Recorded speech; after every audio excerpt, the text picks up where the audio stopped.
방위를 인간의 기륭화복에 관련시켜 설명하는 학설, 풍수지리. 객관적이기보다 주관적인 성격이 강한 풍수지리는 오늘날 많은 이들에게 미신으로 치부되곤 한다. 하지만 풍수지리에는 인간과 환경 사이의 관계를 설명하고자 했던 조상의 고민과 지혜가 고스란히 남아있기도 하다. 30여 년간 풍수 연구에 매진해온 풍수학자 최창조 선생의 강연을 통해 산과 물, 즉 풍토를 판단하는 지혜, 풍수지리에 대한 올바른 이해의 시간을 가져보자.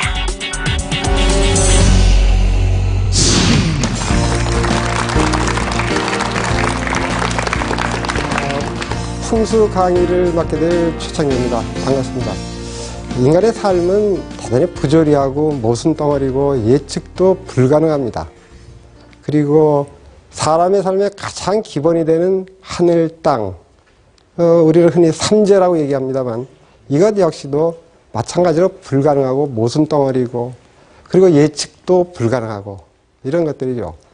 오늘 저는 풍수에 대해서 논리가 통하지 않는 비논리, 이성이 잘 통하지 않는 감성, 예측이 불가능하지만 그래도 우리가 뭔가를 해석해보고자 하는 노력으로서의 풍수를 한번 얘기해보고자 합니다.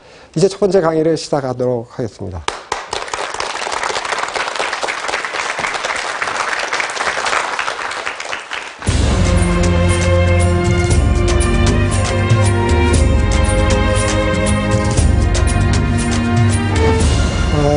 일강의 제목을 지혜와 술수의 경계 이렇게 잡았는데 이것을 지혜라고 얘기할 수도 물론 있고 거기에 대한 반론도 물론 많습니다.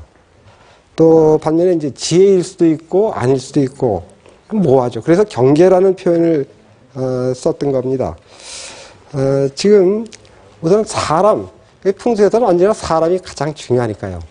예를 들면은 극지방이라든가 고산지대에 대해서 풍수는 전혀 관심을 기울이지 않습니다. 사막도 물론 마찬가지고. 그러니까 사람이 제일 중요한데 물론 땅이 대상인데 어떻게 사람이 더 중요하다고 얘기를 하느냐. 그건 나중에 이번 강의를 쭉 듣다 보면 그럴 수밖에 없구나 하는 걸 이해하게 될 겁니다. 우리는 전통 경학이라는 것이 물론 있습니다. 논어니 맹자니 대학이니 중용이니 이런 정통의 경학이 있는가 하면 그것만으로는 사람에 대한 것을 제대로 설명해낼 수가 없다. 이런 문제점 때문에 위학이라고 흔히 얘기하는 이거 가짜라는 뜻이 아니라 시줄 날줄 할 때 이제 위학 이런 것이 존재를 합니다. 특히 위학이 가장 융성한 것은 역경이죠. 역경에는 위학이 오히려 경학을 뛰어넘는 그런 부분들이 분명히 존재합니다.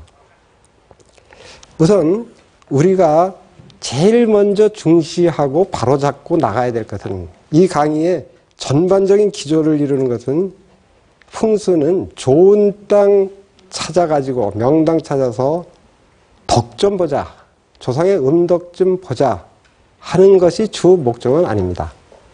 물론 그런 측면도 있죠. 그러나 더욱 중요한 것은 우리의 어머니라고, 이 땅을 어머니라고 하는 것은 우리 민족만의 고유한 것은 아니고 거의 전 세계 민족들이 지모관념이랄까요. 어머니인 땅이라는 생각은 가지고 있죠. 그래서 그 어머님이 언제나 어머님처럼 우리가 아기 때 어머님의 믿고 의지하고 그러던 어머니는 이제는 아닙니다. 병도 들었고 어떤 때는 화도 나셨을 테고 그래서 사실 우리나라의 풍수는 이렇게 병든 어머니를 고쳐드리고 화가 나신 어머니를 풀어드리는 여기에 중점이 두어집니다.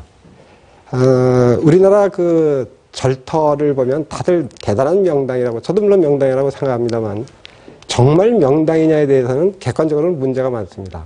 우리나라 풍수의 할아버지 제일 윗어른은 통일신라 말에 도선국사라는 데 대해서는 이론이 없습니다.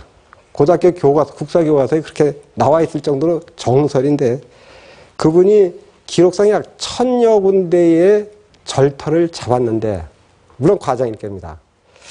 그분과 그 제자의 제자들이 잡았는데 여하튼 도선 풍수에 입각해서 잡은 절터가 1000여 군데인데 단 한 군데도 남아있지 않습니다. 전부 다